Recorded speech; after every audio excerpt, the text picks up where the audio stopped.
So, how many of you cake decorators and bakers out there sometimes want to skip the whole simple syrup if you use it, or torting the cake to make nicer, thinner layers to balance out the filling, or applying the crumb coat when sometimes you think you could probably get away with not adding the crumb coat?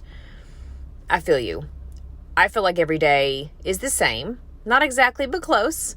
Where I bake a cake, make some icing, crumb coat the cake, fill the cake, stack the cake, decorate the cake, box the cake up and then deliver it, only to get up tomorrow and do it all over again. So if you feel that way, congratulations. You are truly a cake decorator. And you know that skipping those processes, skipping those procedures is not a really good idea.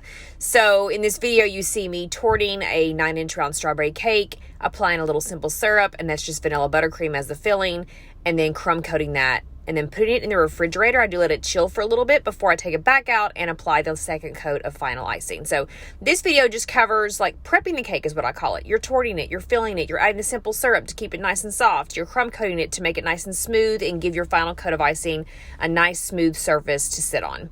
It's very important. It makes a big difference, especially if you're doing a very decorative cake, a stacked cake, a tiered cake, wedding cake, whatever you want to call it. This cake eventually just turned out to be a birthday cake, so nothing crazy fancy, but it's still important to get that crumb coat on, that simple syrup on there, and really make it work for your client and look nice and professional. I promise you, you will not regret going through those minor details to make it look right.